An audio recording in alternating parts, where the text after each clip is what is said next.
સૌને મૈત્રીપૂર્ણ હૃદય જય ભીમ નમો બુદ્ધાય. રોજ દીક્ષર મુકામે મહાકાવણિક તથાગત ગૌતમ બુદ્ધની કરુણા, મહામાનવ સિમ્બોલ ઓફ નોલેજ બોધિસત્વ ડૉક્ટર બાબા સાહેબની અનુકંપા તેમજ બહુજન મહાપુરુષોના સંઘર્ષ તેમજ માત પિતાના આશીર્વાદથી આયુષ્યમતી કમળાબેન તેમજ આયુષ્યમાન જગદીશભાઈ રાઠોડના કુલપુત્રી આયુષ્યમતી રાધિકાના વિવાહ મંગલ, આયુષ્યમાન અભિષેક કે જેઓ આયુષ્યમતી મધુબેન તેમજ કાનજીભાઈ મકવાણાના કુલપુત્ર છે, જેઓ લીંબડી નિવાસી છે.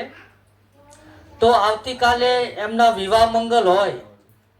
બૌદ્ધ પરંપરા અનુસાર વિવાહ મંગલના આગળના 1 કે 2 દિવસે પરિતપાઠનું આયોજન કરવામાં આવે છે અને આ પરિતપાઠ એ અકુશળ દુષ્ટ વૃત્તિઓને નષ્ટ કરવા માટે તેમજ કુશળ વૃત્તિઓને પેદા કરવા માટે ભયમુક્ત તેમજ પવિત્ર વાતાવરણ સર્જવા માટે કરવામાં આવે છે.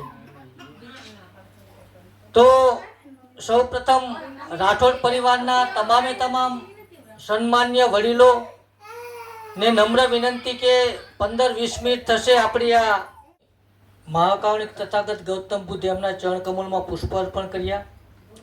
સિમ્બોલ ઓફ નોલેજ બોધિસત્વ ડૉક્ટર બાબા સાહેબના તસવીરને આપણે ફુલહાર કર્યો, મીણબત્તી પેટાવી.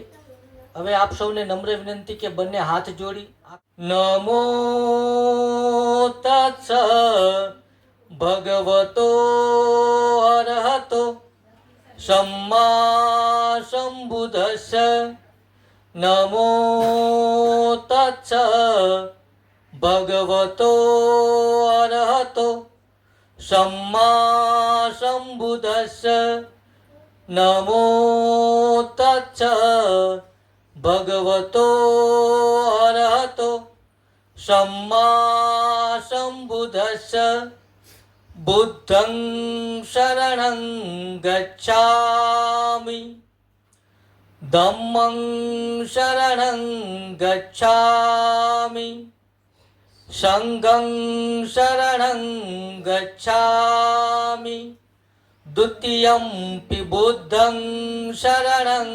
ગચ્છામિ દ્વિતીયમ્પિ ધમ્મં શરણં ગચ્છામિ દ્વિતીયમ્પિ સંઘં શરણં ગચ્છામિ તૃતીયમ્પિ બુદ્ધં શરણં ગચ્છામિ તૃતીયમ્પિ ધમ્મં શરણં ગચ્છામિ તૃતીયમ્પિ સંઘં શરણં ગચ્છામિ પાણાતિપાતા વેરમણિ સિક્ખાપદં સમાદિયામિ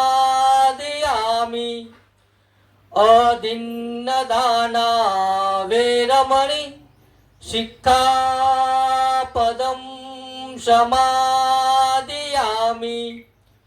કામેષુ મિચ્છાચારા વેરમણિ સિક્ખાપદં સમાદિયામિ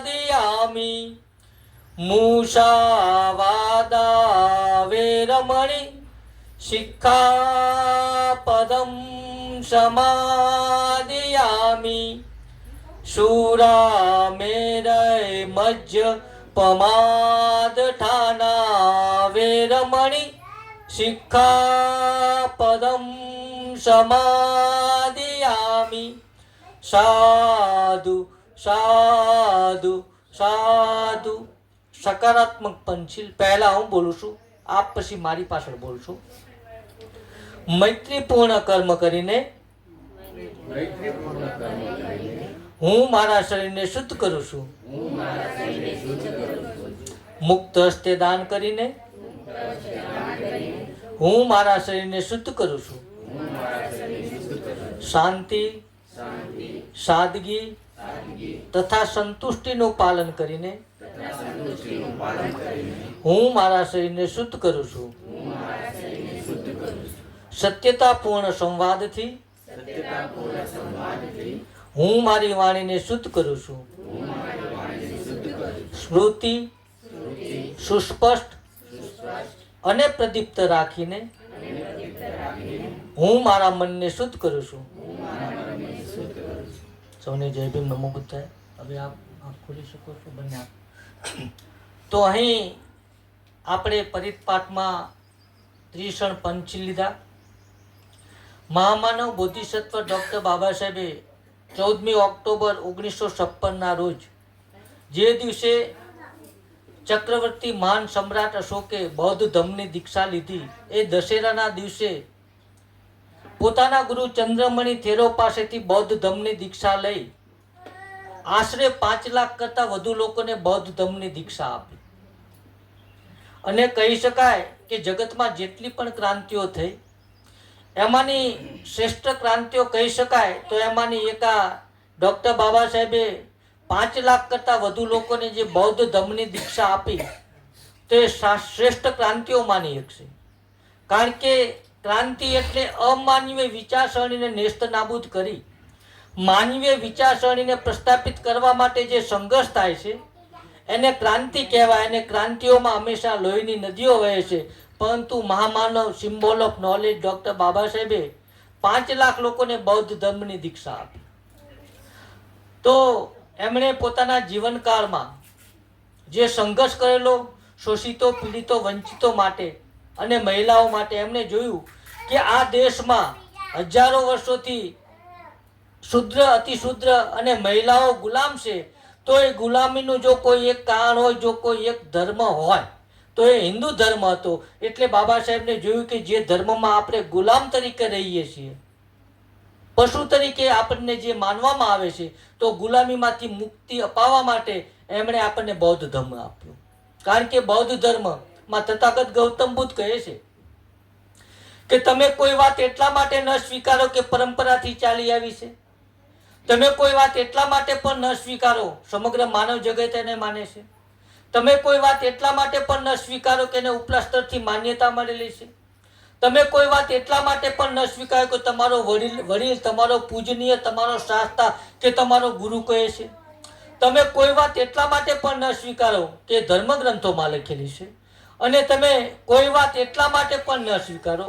તથાગત ગૌતમ બુદ્ધે પોતાની વાતનું ખંડન કરતા કહ્યું કે તમે કોઈ વાત એટલા માટે પણ ન સ્વીકારો કે તથાગત ગૌતમ બુદ્ધ કહે છે.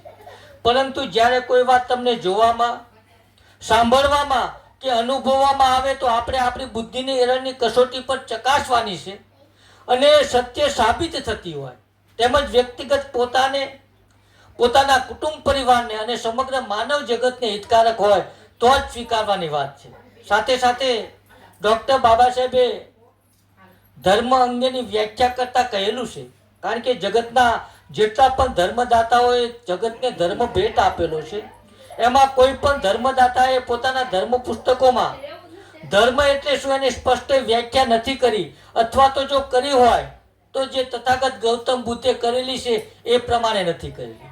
અને એ વાત ડૉક્ટર બાબા સાહેબે પોતાના જીવનના અંતિમ ભાગમાં ભારતને, જગતને જે એક મહાન ગ્રંથ ભેટ આપેલો, the Buddha and his Dhamma, એમાં એમણે ધર્મની વ્યાખ્યા કરતા લખેલું છે. ધી બુદ્ધા એન્ડ હિઝ ધમ્મામાં ડૉક્ટર બાબા સાહેબ ધર્મની વ્યાખ્યા કરતા લખે છે કે ધર્મ એટલે શું? કે ધર્મ એટલે સદાચાર. માત્ર એક વાક્યમાં જવાબ. સદાચાર એક વ્યક્તિનો બીજા વ્યક્તિ પ્રત્યેનો ઉચ્ચ પ્રકારનો માનવતાભર્યો કરુણાસભર વ્યવહાર એટલે ધર્મ. અને એ તમામે તમામ બાબત 2500 વર્ષ પહેલા જે તથાગત ગૌતમ બુદ્ધે કહેલી. કારણ કે ગૌતમ બુદ્ધ કહેતા કે જે વ્યક્તિ તર્ક નથી કરતો તે ધર્મમાં આંધળો છે, તર્ક નથી કરી શકતો તે મૂર્ખ છે, અને જે તર્ક કરવાનું સાહસ પણ નથી કરી શકતો એ ગુલામ છે. અને જે ધર્મમાં આપણે છીએ અથવા તો હતા એ ધર્મમાં તમને તર્ક કરવાનો કોઈ અવકાશ નથી. માત્ર બૌદ્ધ ધર્મ એ સત્ય, વૈજ્ઞાનિક અભિગમ, સ્વતંત્રતા, સમાનતા, બંધુતા, મૈત્રી, કરુણા, મુદિતા, ઉપેક્ષા તર્કસંગતતા અને ન્યાયપ્રિય ધર્મ હોય તો અહીં બૌદ્ધ ધર્મ એ માત્ર પૂજાપાઠ કે વિધિ વિધાનોના અર્થમાં નથી. અહીં આપણે જે પુષ્પ અર્પણ કર્યા તો એ અનિત્યતાનું પ્રતીક છે. પુષ્પ ખીલે છે, પોતાની સુવાસ ફેલાવે છે, અંતે કરમાઈ જાય છે. તો માનવ જગતનું પણ એવું છે. એ જન્મ લે છે, યુવાન થાય છે અને પોતાના સદકર્મોની જો એ સુવાસ ફેલાવે તો સારું છે, અન્યથા આપણે પણ આ એક દિવસ આ જગત છોડીને ચાલ્યા જવાનું છે. અહીં મીણબત્તી પેટાવાનો મતલબ છે એ પ્રતીક છે. જે મીણબત્તી પેટાવાથી અંધકાર દૂર થાય છે. તો આપણે આપણા જીવનમાં જો જ્ઞાનનો દીપક પ્રગટાવશું તો આપણા જીવનનો અંધકાર, મુશ્કેલી, સમસ્યાઓ દૂર થશે. અને અગરબત્તી સળગાવવાનો મતલબ પણ પ્રતીક છે, એ શીલોનું પ્રતીક છે. જે રીતે અગરબત્તી પેટાવાથી પવનની દિશા તરફ એની સુવાસ જાય છે. જો માણસ પોતાની જાતને સમાજ માટે ઘસે તો એની સુવાસ ચારે દિશા તરફ થાય છે. તો અહીં હવે હું આ જે મંગલ કાર્ય છે, કારણ કે બૌદ્ધ પરંપરામાં વિધિ વિધાનો એ ક્રિયા કર્મકાંડના અર્થમાં નથી અને બુદ્ધ ધર્મ આત્મા અને ઈશ્વરવાદને નકારે છે. ત્યારે આપણને સવાલ થશે કે તો અહીં આ શું છે? તો બૌદ્ધ પરંપરા મુજબ આ કોઈ ધાર્મિક વિધિ વિધાનો નથી, પરંતુ જ્યારે જે વ્યક્તિ જે ધર્મમાં માને છે તો એ ધર્મ અનુસાર એને એ સંસ્કાર કાર્યો, મંગલ કાર્યો કરવાના હોય છે. તો અહીં મંગલ કાર્ય કોને કહેવાય? કોઈએ તથાગત ગૌતમ બુદ્ધને સવાલ કરેલો. તો તથાગત ગૌતમ બુદ્ધ મંગલ કોને કહેવાય? જેને મહામંગલ સૂત કહી શકાય. એવું મેં સાંભળ્યું છે કે એક સમયે ભગવાન શ્રાવસ્તી નગરીના જૈતવનમાં અનાથપિંડક દ્વારા બનાવાયેલા સંઘારામમાં વિહાર કરી રહ્યા હતા. તે વખતે રાત મોટે ભાગે વીતી ગઈ હતી. ત્યારે કોઈ એક દિવ્ય ક્રાંતિવાળો દેવપુરુષ સમગ્ર જૈતવનને પોતાના દિવ્ય પ્રકાશથી આલોકિત કરતો જ્યાં તથાગત ગૌતમ બુદ્ધ હતા ત્યાં એમની પાસે આવ્યો. પાસે આવી નમસ્કાર કરીને એક બાજુએ ઊભો રહ્યો.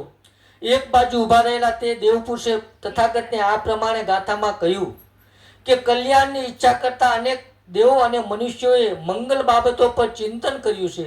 તો એ તથાગત ગૌતમ બુદ્ધ તેમાં ઉત્તમ મંગલ કયું છે તે કહો. આપણે મંગલ બાબતોની ચર્ચા કરીએ છીએ ને, તો મંગલ એટલે શું? તો તથાગત ગૌતમ બુદ્ધ જવાબ આપે છે.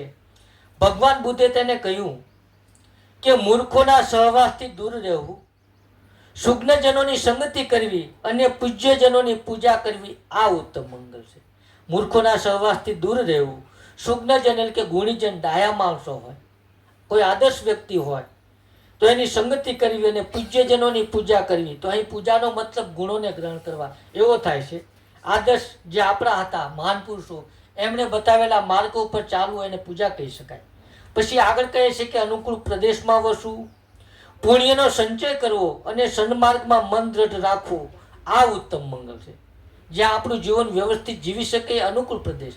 ડૉક્ટર બાબા સાહેબે પણ સ્થળાંતર કરવાની વાત કરેલી. પછી આગળ કહે છે કે અનેક વિદ્યાઓ સંપાદન કરવી, કલાઓમાં નિપુણ થવું અને વિનયમાં સુંદર તાલીમ મેળવી તેમજ સમુચિત વાણી રાખવી, આ ઉત્તમ મંગલ છે. મંગલ કોને કહેવાય? તો ડૉક્ટર બાબા સાહેબે માત્ર એક શબ્દ, એક વાક્યમાં આને આપણે વણી લીધું છે કે શિક્ષિત બનો. જે 2500 વર્ષ પહેલા તથાગત ગૌતમ બુદ્ધે કહેલી એ જ વાત ડૉક્ટર બાબા સાહેબે આપણને કહી છે. પછી આગળ કહે છે કે માતા પિતાની સેવા કરવી. ઉત્તમ મંગલ કોને કહેવાય? કે જેણે આપણને જન્મ આપેલો છે, આપણને લાડકોટથી અનેક મુશ્કેલીઓ વેઠી અને મોટા કર્યા છે, એ માતા પિતાની સેવા કરવી, આ ઉત્તમ મંગલ છે. સ્ત્રી બાળકોની સંભાળ રાખવી, અસ્તવ્યસ્ત કામો ન કરવા, આ ઉત્તમ મંગલ છે. દાન આપવું, ધર્મ અનુસાર આચરણ કરવું, સગાઓને સહાય કરવી અને વર્જિત આજીવિકા ન કમાવી, આ ઉત્તમ મંગલ છે. બની શકે કે આપણો સમય સારો હોય અને આપણા સગાવાલાઓ કોઈ જો દુઃખી થતા હોય તો બનતી એમને આપણે કંઈક મદદ કરીએ. તેમજ વર્જિત આજીવિકા ન કમાવી, એવી કોઈ આજીવિકા ન કમાવી જોઈએ જેનાથી વ્યક્તિગત પોતાના કુટુંબ પરિવારને મુશ્કેલી પડે. તો આ ઉત્તમ મંગલ છે. પછી આગળ કહે છે કે તપ, તન અને મનથી પાપોનો ત્યાગ કરવો, મદ્યાથી નશાથી દૂર રહેવું અને ધર્મ કાર્યોમાં પ્રમાદ રહિત રહેવું, આ ઉત્તમ મંગલ છે.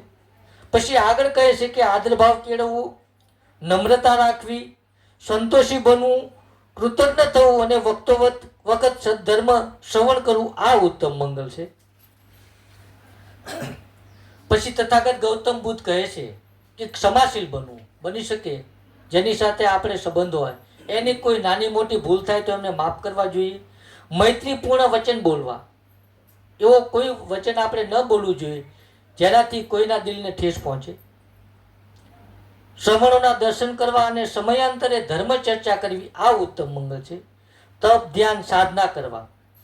પછી આગળ કહે છે કે બ્રહ્મચર્યનું પાલન કરવું. તો અહીં બ્રહ્મચર્યનો મતલબ બૌદ્ધ ધર્મ અનુસાર મૈત્રી કરુણા મુદિતાના ઉપેક્ષા એવો થાય. તો મૈત્રી એટલે શું? કે જે લાગણી, જે ભાવ, જે પ્રેમ, જે હેત, જે વહાલ, જે મમતા આપણને આપણા પોતાના સંતાનો ઉપર જ હોય, એ જ લાગણી, એ જ પ્રેમ, એ જ વહાલ, એ જ હેત, એ જ મમતા તમામે તમામ માનવ જગત અને પ્રાણી માત્ર ઉપર ઉત્પન્ન થાય તો એને મૈત્રી કહી શકાય. પછી કે કરુણા એટલે શું? કે અન્યને દુઃખી થતા જોઈ એમને દુઃખમાંથી બહાર કાઢવાની ભાવના અને એના માટે જીવન સમર્પિત કરવું. દાખલા તરીકે આપણે ઉદાહરણ આપીએ કે ડૉક્ટર બાબા સાહેબે જોયું કે કરોડો શોષિતો, પીડિતો અને મહિલાઓ દુઃખી છે, દુઃખના દરિયામાં એ ગરકાવ છે. તો એમને બહાર કાઢવા માટે એમણે પોતાના 4 સંતાનોની કુરબાની આપી અને જગતનું શ્રેષ્ઠ બંધારણ આપણને ભેટ આપ્યું, જેમાં સ્વતંત્રતા હોય, સમાનતા હોય, બંધુતા હોય, માનવતા હોય, તર્કસંગતતા હોય, ન્યાય હોય. કારણ કે તથાગત ગૌતમ બુદ્ધનું સમાજ દર્શન સ્વતંત્રતા, સમાનતા અને બંધુતા એ ડૉક્ટર બાબા સાહેબે ભારતીય બંધારણમાં આમુખમાં લખેલું છે. તો મૈત્રી, કરુણા, મુદિતા અને ઉપેક્ષા. તો કરુણાવાન ડૉક્ટર બાબા સાહેબે આપણને આ ધર્મ એટલા માટે આપેલો છે. તો મુદિતા અને ઉપેક્ષા એટલે શું? કે અન્યોને દુઃખી થતા જોઈ જેવી રીતે દુઃખમાંથી બહાર કાઢવાની ભાવના પેદા થાય છે, તો અહીં બીજાના સુખે સુખી અને બીજાના દુઃખે દુઃખી. બની શકે બીજાના દુઃખમાં આપણે ભાગ લઈએ, સહભાગી બનીએ, પરંતુ બીજાનું સારું જોઈ નથી શકતા તો ઈર્ષ્યા કાઢવાની વાત છે. અને સુખ અને દુઃખ જીવન છે, ક્યારેક સુખ પણ હોય અને ક્યારેક દુઃખ પણ હોય. સુખ અને દુઃખ બંને પરિસ્થિતિમાં જેનું મન વિચલિત નથી થતું, તો આ જે 4 આયામોનું જીવનમાં આચરણમાં મૂકે છે તો એને બ્રહ્મચર્યનું પાલન કર્યું કહેવાય. પછી આર્ય સત્યનું દર્શન કરવું અને નિર્વાણનો સાક્ષાત્કાર કરવો આ ઉત્તમ મંગલ છે. પછી આગળ કહે છે કે લાભ હાનિ, યશ અપયશ, નિંદા પ્રશંસા અને સુખ અને દુઃખ એમ 8 પ્રકારના લોક સ્વભાવની સાથે પ્રસંગ આવતા જેનું ચિત્ત અસ્થિર થતું નથી પણ શોક રહિત, નિર્મળ અને સુખરૂપ રહે છે, આ તેનું ઉત્તમ મંગળ છે. આ પ્રમાણે તથાગત ગૌતમ બુદ્ધે આપણને આદર્શ મંગલ બાબતોનું આચરણ કરતા જે આપણને આપેલા છે, તો આદર્શ મંગલ બાબતોનું આચરણ કરતા કોઈ પણ વ્યક્તિ કોઈ જગ્યાએ પરાભવ પામતા નથી, સર્વત્ર કલ્યાણ મેળવે. આ તેમનું ઉત્તમ મંગલ છે. અને આ આદર્શ મંગલ અહીં પરિપાતમાં બેઠેલા આયુષ્યમતી રાધિકાબેન કે એમના માતા પિતા માટે જ નહીં, પરંતુ જે લોકો મારો અવાજ સાંભળે છે અથવા તો જેને આદર્શ મંગલ બાબતોનું પઠન કરેલું છે, તો એ કોઈ પણ વ્યક્તિ આદર્શ મંગલ બાબતોનું જીવનમાં આચરણમાં મૂકશે તો ક્યારેય કોઈ જગ્યાએ પરાભવ નહીં પામે.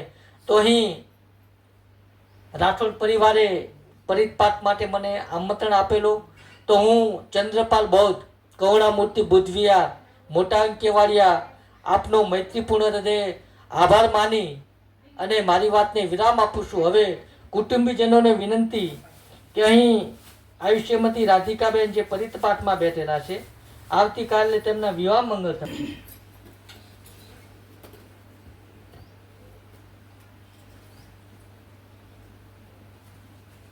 ડૉક્ટર બાબા સાહેબે જગતના તમામે તમામ ધર્મનો અભ્યાસ કર્યો, પણ એમણે જોયું કે માનવ જગત માટે જો કોઈ ઉત્તમ ધર્મ હોય તો એ માત્ર ને માત્ર ભારત દેશમાં જન્મેલા 2500 વર્ષ પહેલાં મહાકારુણિક તથાગત ગૌતમ બુદ્ધે જે ધર્મ આપેલો હતો, જે માનવતાનો ધર્મ હતો, કલ્યાણકારી ધર્મ હતો અને જગતનો કરુણાનો સંદેશ આપેલા તથાગત ગૌતમ બુદ્ધનો ધર્મ હતો, જે માનવ જગત માટે સૌથી ઉત્તમ છે. અને એના માટે બૌદ્ધ ધર્મ પ્રમાણે જે અહીં રાઠોડ પરિવારે પોતાને ઘેર આવેલા પ્રસંગોમાં બૌદ્ધ સંસ્કાર કરેલા, તો હવે જો બધા પાસે પુષ્પો પહોંચી ગયા હોય તો જ્યારે હું સાદું બોલું ત્યારે તમે આવી અને બેન ઉપર પુષ્પ અર્પણ કરશો. ભવતુ સબ મંગલમ રખંતુ સબ દેવતા સબ બુદ્ધાનુભાવેન સદા સુખી ભવંતુ તે. ભવતુ સબ મંગલમ રખંતુ સબ દેવતા સબ ધમ્માનુભાવેન સદા સુખી ભવંતુ તે. ભવતુ સબ મંગલમ રખંતુ સબ દેવતા સબ સંઘાનુભાવેન સદા સુખી ભવંતુ તે. સાધુ સાધુ સાધુ. તમારું કલ્યાણ હો, તમારું મંગળ હો. આપ સૌનો મૈત્રીપૂર્ણ હૃદય આભાર. જય ભીમ, નમો બુદ્ધાય.